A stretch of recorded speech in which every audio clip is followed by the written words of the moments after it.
मेरे ससुराल में कुछ ऐसे सोच के लोग थे। पुरानी कहावत कहते हैं न, जितनी लाठी उतनी ही ताकत। वो घर में लड़की होने पर बहुत अफसोस किया करते थे और बहू पर बहुत जुल्म किया करते थे।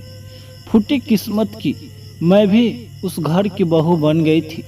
जब मैं प्रेग्नेंट हुई तो ससुराल वाले ने कहने लगे, अगर बेटी पैदा की तो हम बेटी को तुम्हारे ही सामने जिंदा जला के मार देंगे।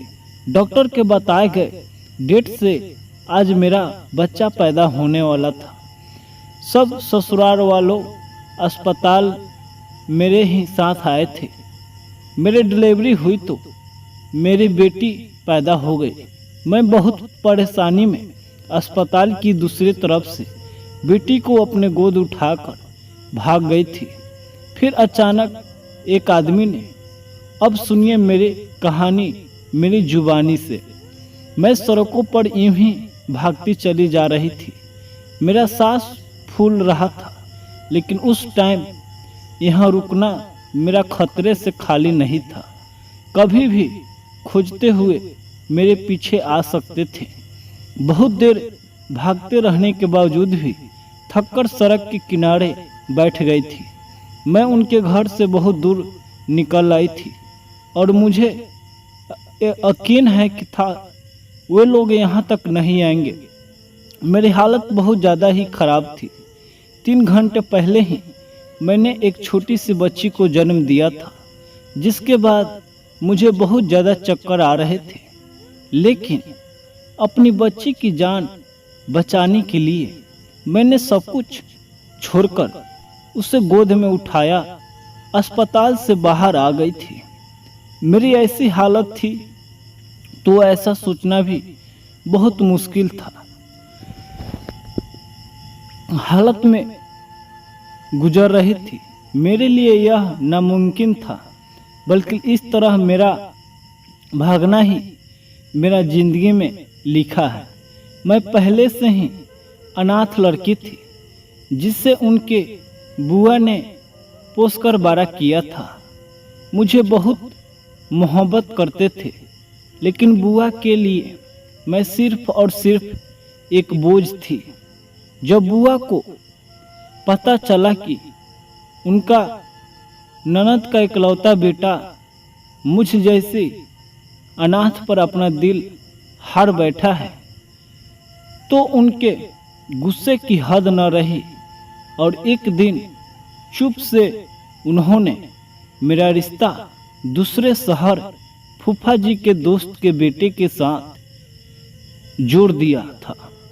बहुत बूढ़े हो गए थे और बीमार रहने लगे थे, इसलिए बुआ के आगे उनकी एक ना चलती थी।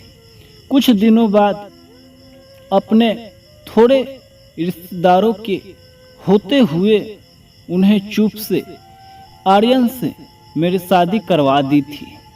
फूफा जी के दोस्त का बेटा उन दिनों अपने दोस्त के साथ घूमने फिरने के लिए चला जाता था और मेरा सास उसकी गैर मौजूदगी का पूरा फायदा उठाया करती थी। मैं पहले ही एक अनाथ लड़की थी, इसलिए उनको फैसले के खिलाफ जाने की ही मुझ में हिम्मत नहीं थी। मैं अपने बुआ के गले लगाकर बहुत रो रही थी और मैं आर्यन के साथ चलकर दूसरे शहर चली आई थी।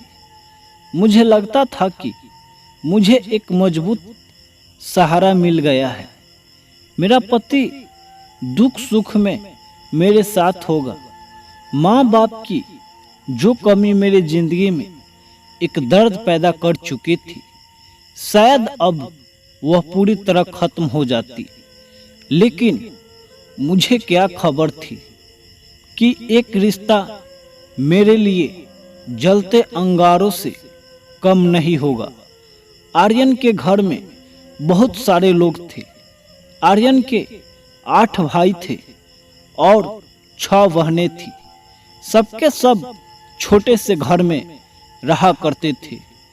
आर्यन सब भाइयों से सबसे बड़ा था और मैं घर की बड़ी बहू बनकर आई थी, लेकिन मुझे बहू नहीं असल नौकरानी बनाकर लाया गया था। शादी की पहली रात आर्यन ने मुझे यकीन दिलाया कि हर मुश्किल में मेरा साथ देगा और मुझे कभी अकेला नहीं छोड़ेगा। सारी रात वह मुझसे पर अपने बेपनाह मोहब्बत लूटते रहे और मुझे ऐसा लगा जैसे मेरे दिल की बंजर जमीन में बारिश ठंडी ठंडी हल्की बारिश पड़ रही हो। लेकिन यह खुशी मुझे ज्यादा टाइम तक रास नहीं आई थी और हर बार की तरह इस बार भी मैं खाली हाथ रह गई थी। खुशियों एक दफा फिर मुझसे रूठ गई थी और आजमाइशों ने मेरे मुकद्दर में अपनी जगह बना ली थी। शादी के अगले दिन ही मुझे मेरे औकात का अंदाजा हो गया था, जब मेरे सास ने बहुत सवेरे बुरी तरह कमरे का दरवाजा पीटना शुरू कर दिया था। दरवाजा खुलते ही मुझे देखकर मुझ पर बरसने लगी थी। हैरान परेशानी से खड़ी उन्हें देख रही थी और वह कहती चली जा रही थी।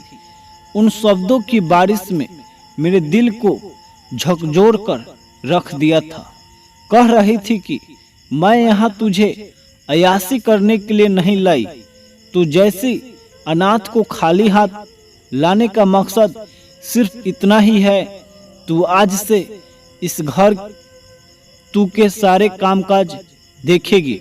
सुबह के 7 बजने वाले हैं और अभी तक महारानी बनकर सोई पड़ी है।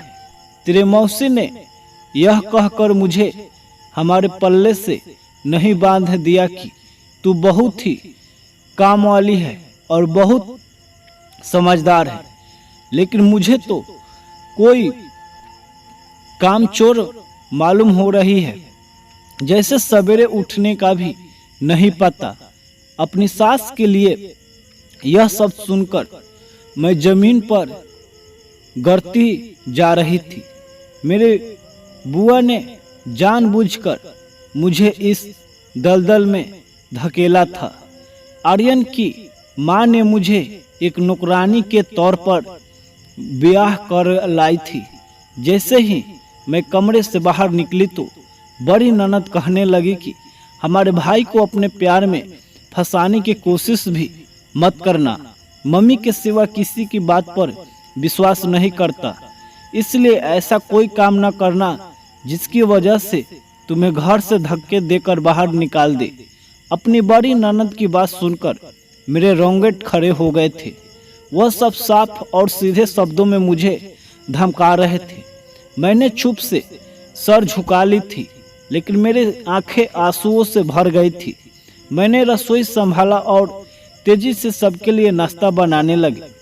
थोड़ी ही देर में आर्यन कमरे से उठकर आए और मुझे कहा करता हुआ देखकर वापस चले गए थे। मेरा दिल कट कर रह गया था। मैं अच्छी तरह जानती थी कि मेरे किस्मत में क्या लिखा गया है। सारी जिंदगी ऐसे ही ताने सहते रहूंगी, लेकिन न जाने क्यों आर्यन से मिलने के बाद मैं बहुत सी गलतफहमियां पाल ली थी। दिल में एक उम्मीद जाग गई थी। अब मेरी जिंदगी में भी एक मजबूत सहारा आ गया है, लेकिन यह उम्मीद जो पूरी तरह टूटी तो मैं खुद को संभाल ना पाई। मेरा दिल करछी करछी हो गया। मेरे बड़ी ननद ने ठीक कहा था। आर्यन अपनी माँ की हर बात पर आंख बनाकर विश्वास करता था, इसलिए मैं चुप्पी की चादर ओढ़ ली थी। सुबह से लेकर रात तक मैं पागलों की तरह घर के कामों में जुटी रहती। जब रात आती तो आर्यन मुझ पर अपनी मोहब्बत न्यौछावर करते तो मुझे अच्छा नहीं लगता था। थकान से मेरा पूरा बदन टूट रहा था और मुझे आर्यन की मौजूदगी बिल्कुल भी पसंद नहीं आ रही थी और उनका मेरा पास होना जिंदगी बुरी तरह से मुझे मौत दे चुकी थी। दिन धीरे धीरे बीतने लगे थे। जब ही मेरा जिंदगी में एक ठंडी हवाओं का झोंका आया और मुझे एक अनोखा सा सुकून बख्श दिया। काफ़ी दिनों से मेरी तबीयत खराब थी, लेकिन मेरे सास मुझे डॉक्टर के पास लेकर नहीं जा रही थी। जब एक दिन घर के काम पड़े हुए थे, मैं बुरी तरह चक्कर खाकर गिर गई थी। मजबूरन मेरी सास मुझे डॉक्टर के पास ले गई। डॉक्टर ने बताया कि मैं पेट से हो गई हूँ। उस खबर से जैसे मेरी जिंदगी बदल कर रख दी। मुझे ऐसा महसूस हुआ जैसे डॉक्टर ने मुझे नई जिंदगी बख्श दी है। मैं खुशी से दीवानी हो रही थी और दिन ही दिल में सोच रही थी कि जब यह खबर पंकज को पता चलेगी तो वह कितना खुश होंगे। लेकिन मेरी खुशी उस टाइम मिट्टी में मिल गई जब मेरी सास ने कहा कि नहीं, लड़का चाहिए। अगर लड़की पैदा हुई तो उसकी जिंदगी तुम खुद होगी। अपनी सास की बात सुनकर मेरा दिल दहल कर रह गया। लड़का या लड़की सब तो अल्लाह की मर्जी थी। मैं बेचारी क्या कर सकती थी, लेकिन मैं इतना जरूर जानती थी कि अगर मेरी सास को लड़का चाहिए तो वह लड़की की पैदाइश पर जरूर उसे नुकसान पहुंचाएंगे। मेरी जिंदगी सबसे बड़ी खुशी भी परेशानी में बदल गई और मैं उठते बैठते दिन रात की सोचने लगी थी, अगर मेरे घर लड़की पैदा हुई तो क्या होगा। कहीं दफा मैं आर्यन से इस बारे में यही कहता था, तुम अभी इसके बारे में क्यों सोचते हो। अल्लाह से प्रार्थना करो कि तुम्हारा गोद बेटे से भर दे। कभी भी मुझे समझ नहीं आया था कि आर्यन पढ़े लिखे होने के बावजूद भी सही और गलत में फर्क क्यों नहीं करते। वो बहुत अच्छी तरह से जानते थे कि उनके घर में मुझ पर किस तरह से जुल्म उठाया जाते हैं और उनका माँ का स्वरूप मेरे साथ किया है। लेकिन आर्यन ने कभी भी मेरे तरफ ऐसा शब्द भी नहीं कहा था। मुझे प्रेग्नेंट हुई 7 महीने बीत गए थे और 7 महीने में पूरी तरह परेशानी से गुजार दिए थे। हर टाइम एक ही सोच मुझ पर हावी रहती कि अगर मेरी बेटी हो गई तो मेरी बेटी के साथ यह लोग क्या करेंगे। मेरा दिल दहल जाता है कि मैं एक बेटी के माँ बनने वाला हूँ। मैं सोच लिया था अगर अल्लाह ने मुझे यह लक्ष्मी दी है तो मैं सब कुछ छोड़कर अपनी बेटी को लेकर यहाँ से फरार हो जाऊंगी। मुझे आर्यन से कोई खास उम्मीद नहीं थी। आर्यन ने आज तक कभी मेरे हक में एक बात तक नहीं कही थी। वह अपनी बेटी के जिंदगी के लिए क्या करते। वह तो अपनी माँ के हर हुक्म पर सर झुका लिया करते थे और मेरे सास को सिर्फ और सिर्फ बेटा ही चाहिए था। आर्यन को कभी नौकरी के सिलसिले में कुछ दिन घर से बाहर भी बिताने पड़ते थे। ऐसे ही दिन बीत रहे थे। जब मुझे दर्द होने लगा तो मैं अपनी सास को अपने जिस्म में उठते ही वाले दर्द के बारे में बताया तो कहने लगी कि पहले सारे कपड़े तो धो लो, फिर मैं तुम्हें हॉस्पिटल लेकर चलूंगी। सुनकर मैं हैरान रह गई कि मेरा सास इतनी सख्त दिल कैसे हो सकती है। लेकिन मेरे सास को मुझ पर जरा भी तरस न आया और मैंने गिरते पड़ते सारे घर के कपड़े धो डाले। तब मेरे सास मुझे हॉस्पिटल लेकर गए। मैंने कुछ ही देर में खूबसूरत सी बेटी को जन्म दिया। जैसे ही नर्स ने मुझे बताया कि मैं एक बेटी की माँ बन गई हूँ, मैंने दोनों हाथ नर्स के आगे जोड़ दिए और उससे कहा कि अभी मेरे ससुराल वालों को बच्ची का पैदाइश की खबर ना सुनाना। नर्स ने हैरान से मेरी तरफ देखा तो मैंने उसे सारी बात बता दी थी। मैंने उनसे बहुत विनती की, मुझे मेरी बच्ची समेत यहाँ से निकाल दीजिए, वरना यह जालिम लोग मेरी बच्ची को किसी भी जगह फेंक देंगे या खत्म कर देंगे। नर्स रहमदिल औरत थी। उसने मुझे पूरी तरह चादर उड़ा दी और मेरे बच्ची को मेरे गोद में डाल दिया और लेबर रूम के पीछे दरवाजे के भागने में मेरी मदद की और कहने लगी, यहाँ सब मैं देख रही हूँ, तुम्हारे पास आधा घंटा है, तुम यहाँ से कहीं दूर निकल जाओ। मैंने दिल से नर्स के लिए प्रार्थना की और भागते भागते उस खाली सड़क पर बैठी थी। मैं किसी भी सूरत अपनी बेटी को नहीं खोना चाहती थी, क्योंकि जिंदगी में मुझे पहली बार अपना कोई खूनी रिश्ता मिला था। मुझे सड़क पर बैठे कुछ ही देर बीते थे कि जब एक गाड़ी मेरे पास आकर रुकी और एक बूढ़ा और एक बूढ़ी गाड़ी से उतरकर मेरे पास आए और मुझसे पूछने लगे मुझे किस चीज़ की ज़रूरत है। मैंने उनसे कहा कि मुझे एक छत चाहिए जिसके नीचे मैं इज्जत से अपनी बेटी के साथ जिंदगी बिता सकूं। मैं अपनी नाजुक सी कली को सीने से लगाया सिसक रही थी। उन लोगों मुझ पर बहुत तरस आया। मेरी हालत ऐसी नहीं थी कि वो लोग मुझसे ज़्यादा सवाल करते, इसलिए मुझे कोई टाइम नहीं हुई। उन्होंने कहा, बेटी हमारे साथ चलो, तुम्हें और तुम्हारी बेटी को अपने घर में जगह देंगे। मेरे लिए वह लोग बिल्कुल अनजान थे, लेकिन मैं सड़क पर कितनी देर बैठी रह सकती थी, इसलिए मैंने उनका कहा मान लिया और उनकी गाड़ी में बैठ गई। यूं ही भी जिंदगी ने मुझे इतने जख्म दिए थे जब मैं पत्थर हो गई थी। वह मुझे सहारा देकर अपने घर ले गए। वह दोनों बुजुर्ग जोड़ा एक आलीशान बंगले में रहा करते थे। नौकरों की कोई कमी नहीं थी। मुझे और मेरे बच्ची को भी रहने के लिए कमरा दे दिया गया और दोनों ने मुझे कहा कि तुम हमें माँ बाप कहकर पुकार सकती हो, क्योंकि हम दोनों यहाँ अकेले रहते हैं और औलाद के लिए तरसते रहते हैं। हमारा एक ही बेटा है जो बाहर शहर चला गया है, कभी कभी लौट कर आता है, और दोनों ने मेरे बेटी का नाम गौरा रख दिया था। मैं उन दोनों के घर बड़े तसल्ली से जिंदगी बिता रही थी। मैंने उन्हें बताया कि मेरे पति की मृत्यु हो गई है और मैं ससुराल वाले अच्छे लोग नहीं है।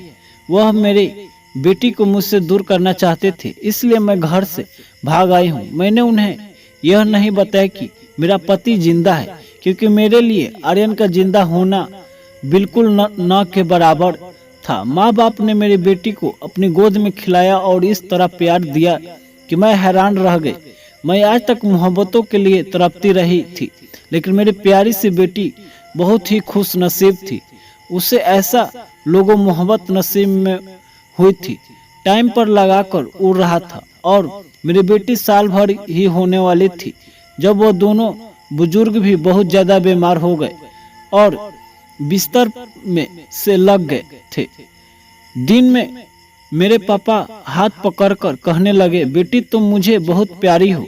मैं तुम्हें अपनी सारी सगी बेटी की तरह इस घर में जगह दी है। मैं नहीं चाहता था कि हमारे मरने के बाद तुम एक दफा फिर से सहारा हो जाओ। गौरा को तो मैंने अपनी गोद में खिलाया और मैं कभी भी उसे तकलीफ में देखने का सोच भी नहीं सकती थी। इसलिए मैं और तुम्हारी माँ ने सोचा है कि दोनों की बीमारी को सुनकर हमारा बेटा वापस आ रहा है, हम उससे तुम्हारी शादी करवा देंगे और तुम हमेशा इज्जत से हमारी चारदीवारी में जिंदगी बिता सकोगी। उनकी बात सुनकर मेरे रोंगटे खड़े हो गए। यह कैसे मुमकिन था कि मैं पहले से ही शादीशुदा थी। मेरा और आर्यन का रिश्ता आज भी वैसे ही था। मेरी आंखों में आंसू बहने लगे। यह लोग मेरी जिंदगी के किसी अल्लाह की शक्ति की तरह शामिल हुए थे। मैं उन्हें खोने के बारे में सोच भी नहीं सकती थी। माँ मुझे कहने लगी, बेटा बेटे से शादी करके तुम्हारी जिंदगी अच्छी हो जाएगी और तुम्हें कभी कोई तकलीफ भी नहीं होगी। उनकी उम्मीद भरी नजरें मुझ पर टिकी हुई थी। मैं उन लोगों का मन नहीं तोड़ना चाहती थी, इसलिए मैं चुप हो गई और उन्हें भी ना बता सकी कि मैं एक विधवा नहीं हूँ, बल्कि मेरा पति जिंदा है। उनके बेटे के आने से अभी 2 दिन बाकी थे और मेरे चुप्पी ने जैसे उन्हें जिंदगी की नई दे दी हो। वो लोग इस तरह शादी की तैयारी कर रहे थे। हैरान रह गए थे कि मेरे लिए पल बिताना मुश्किल था। मैंने सोच लिया था कि किसी न किसी तरह मैं उनके बेटों को अपनी शादी के बारे में बता दूंगी, ताकि मुझे यह पाप न करना पड़े। आज सुबह ही घर में खूब रौनक थी। आज उन दोनों का बेटा आ रहा था। वह दोनों बहुत ही खुश थे। मैं उनके पास नहीं बैठी थी और गौरा हमारे बीच में खेल रही थी कि तब गाड़ी की आवाज़ आई तो मम्मी कहने लगी कि मेरा बेटा आ गया है। उनके चेहरे पर आने वाली खुशी बहुत ही अनमोल थी। जैसे ही उनका बेटा कमरे का दरवाज़ा खोलकर अंदर आया तो उसे देखकर मेरे रोंगटे खड़े हो गए थे। वो भी मुझे देखा और भागता हुआ मेरे तरफ आया। मैं जल्दी से आगे बढ़कर गौरा को अपनी गोद में पकड़ लिया और डर के पीछे हटने लगी। मैं सोच भी नहीं सकती थी कि मुझे यहाँ इस आदमी का सामना करना पड़ सकता है, लेकिन अगले ही पल यह सोचकर मेरी जान निकल गई कि माँ पापा ने तो कहा था कि उनका बेटा आ रहा था। यह तो मेरा पति आर्यन था। मैंने गौरा को छुपाने की कोशिश की तो वह मेरे करीब चला आया और कहने लगा कि तुम कहाँ चली गई थी, मैंने तुम्हें कहाँ कहाँ नहीं ढूंढा। मैं आंखें फाड़कर उसे देख रही थी। उसका सारा ध्यान मेरे तरफ था। हम दोनों भूल चुके थे कि कमरे में इस टाइम माँ पापा भी थे। मैंने रोते हुए आर्यन से कहा कि पीछे हट जाओ, मेरे बेटी को हाथ भी मत लगाना वरना मैं तुम्हारी जान ले लूंगी। मेरा तुमसे कोई वास्ता नहीं, मैं अपना बीता हुआ कल छोड़कर आ गई हूँ। गौरा मेरी बेटी सिर्फ मेरा बेटी है। आर्यन की आंखों से आंसू बह रहे थे। वो कह रहा था कि उसने मुझे हर जगह ढूंढा लेकिन मैं उसे कहीं नहीं मिली। मेरी जुदाई में तड़प गया था। वह कह रहा था कि उसे बेटी की पैदाइश पर कोई अफसोस नहीं था, बल्कि जब उसे पता चला कि उसके घर बेटी पैदा हुई है तो वह बहुत ही ज़्यादा खुश था। लेकिन वह टाइम मैंने उसके होश उड़ा दिया थे कि हॉस्पिटल में बेटी को लेकर फरार हो गई थी और उनके घर वालों ने उसे कहा कि मेरा कोई आशिक मुझे भगा कर ले गया। लेकिन आर्यन अच्छी तरह जानता था कि मुझे कोई भगा के नहीं ले गया, बल्कि मैं उसके घर वालों से तंग आकर खुद ही भाग गई हूँ। गौरा को अपनी गोद में लेना चाहता था लेकिन मैं अभी भी डर के आघोष में थी। मैं गौरा को उसकी गोद में देने की हिचकिचा रही थी। मैं कैसे मान लेती इस आदमी ने शादी के 1 साल तक कभी मेरे हक में आवाज़ न उठाई थी, अपनी माँ के जुल्म के खिलाफ एक शब्द भी ना कहा। मेरी बेटी के लिए अपने दिल में मोहब्बत रखना होगा, जबकि उसकी माँ को मुझसे सिर्फ और सिर्फ बेटा चाहिए था। मम्मी हैरान से आर्यन से पूछ रही थी कि यह क्या माजरा है। यह दोनों तो बिल्कुल बेखबर थे। उनकी नज़र में तो एक विधवा थी और मैं भी यह जानना चाहती थी कि आर्यन इन बुजुर्गों का बेटा कैसे हो गया। माँ ने मेरा हाथ पकड़कर अपने पास बैठाया था और पापा ने गौरा को अपनी गोद में ले लिया था। उसके बाद एक एक करके सारी कड़ी खोलते चले गए। आर्यन मेरे इन माँ बाप का बेटा था जिसे आर्यन के मामा मामी के गोद लिया था, क्योंकि उनकी कोई भी औलाद नहीं थी। जबकि माँ पापा का आर्यन के बाद भी एक बेटा था, इसलिए उन्होंने खुशी से आर्यन को मामा के गोद में डाल दिया। आर्यन को गोद लेने के बाद आर्यन के मामा के पास औलाद की खुशखबरी आ गई और देखते ही देखते उनका घर बच्चों से भर गया। जब आर्यन के 9 भाई 6 बहनें दुनिया में आ गई तो आर्यन कभी कभी अपने माँ बाप से मिलने के लिए चला जाता था। फिर एक अदासे में आर्यन के बड़े भाई मृत्यु हो गई तो आर्यन के माँ ने चाहा कि आर्यन को हमेशा के लिए वापस ले ले, क्योंकि अब तो मामा के घर बच्चों की कमी नहीं थी। लेकिन मामा की नियत पापा के पैसों पर थी और आर्यन के जरिए आसानी से उन पैसों को मांग कर सकती थी। इसलिए मामा ने आर्यन को पूरी तरह अपनी काबू में कर लिया। उसे भी पलट कर वापस नहीं आने दिया। कभी कभार मिलने के लिए आ जाता है और पापा से पैसों लेकर वापस चला जाता था। मम्मी उसे हमेशा इमोशनल ब्लैकमेल करती थी और आत्महत्या की धमकी देती थी। वहाँ मामा से बहुत मोहब्बत करता था, क्योंकि उनके पैदा होने के बाद आर्यन ने उन्हें अपनी माँ बाप के रूप में देखा था। उनकी हर बात खुशी से मान लेता था। कुछ सालों पहले मामी माँ पापा के पास आया और उनसे कहा कि आर्यन को पढ़ाने के लिए बाहर विदेश भेजना चाहते हैं और उनके लिए उन्हें पैसों की ज़रूरत है। अपनी बेटी की पढ़ाई का सुनकर पापा ने जल्दी से 3 लाख दे दिया और अपने लिए जेवर बनवा लिया, जिनके खबर आर्यन को बाद में हुई और उसे अपनी माँ की लाज रखने के लिए उसे झूठ की वजह से आर्यन को आगे की पढ़ाई करनी पड़ी। माँ पापा भी समझ रहे थे कि उनका बेटा बाहर में पढ़ रहा था, लेकिन जब आर्यन यहाँ एक मामूली से नौकरी कर रहा था और मम्मी ने एक नौकरानी रखने के बजाय आर्यन के शादी मुझे कराने के लिए अच्छा समझे ताकि उन्हें मुफ्त में एक नौकरानी मिल जाए। मुझसे बेटा पैदा करवाकर आर्यन को ज़्यादा अपने काबू में करना चाहती थी और मेरे बेटे के नाम पर भी माँ पापा से पैसे खूब लूटती रहती। आर्यन मामा के लिए सोने का खजाना था जिसके जरिए वह बार बार पैसों मांग कर रही थी। आर्यन अभी भी बाहर विदेश में नहीं बल्कि मामा के घर पर आ रहा था और उसे मामी की इज्जत की खातिर ज़्यादा झूठ बोलना पड़ रहा था, लेकिन मेरे यहाँ मौजूदगी पर उसने जज्बात पर काबू रखा पाया और सारा सच खुलकर सामने आ गया। आर्यन कह रहा था कि जब मैं अपनी बच्ची को लेकर वहाँ से भाग आई तो उसे एहसास हुआ कि वह मेरे साथ कितना जुल्म कर चुका है। उसने मेरे साथ 1 साल का टाइम बताया और उस 1 साल में मुझे उससे बहुत मोहब्बत हो गई थी। उसने अपनी औलाद की शक्ल की नहीं देखी थी। आर्यन को अपनी गलतियों का एहसास और वह अपनी हर गलतियों पर शर्मिंदा था। पापा की आंखों में भी आंसू आ गए थे। उन्होंने मालूम था कि उनका बेटा गलत हाथों में चला गया है, इसलिए वह झूठ पर झूठ बोलता रहा। पापा ने मुझे अपने सीने से लगाया और कहने लगे कि हम तुम्हें अपनी बहू बनाना चाहते थे, लेकिन तुम तो पहले से ही हमारे बहू हो। अब से तुम हमारे लिए घर में रहेगी। वह हद से ज़्यादा गौरा को प्यार करने लगे। पहले भी उनकी मोहब्बत में कोई कमी नहीं थी, अब तो गौरा उनकी पोती साबित हुई थी। पापा ने आर्यन से कह दिया था कि अगर तुम्हें अपनी मामी के पास जाना है तो जा सकते हो, लेकिन गौरा और मेरी बेटी कहीं नहीं जाएगी। आर्यन गौरा अपने सीने से लगाया और पापा से कहने लगा, मैं अपनी औलाद के लिए बहुत तड़पता हूँ। मुझे इस टाइम आपकी तकलीफ का भी अंदाजा हुआ है। बड़े भाई की मौत के बाद दोनों कितने अकेले रह गए होंगे। आपको तो मेरी कितनी ज़रूरत थी, लेकिन मैंने कभी इस बात को महसूस ही नहीं किया। मैं आप दोनों को छोड़कर कहीं नहीं जाऊंगा। अल्लाह मैं मामी की गोद में बहुत सारी औलादें डाल दी है और वह उनके साथ खुशी खुशी ज़िंदगी बिता सकती है।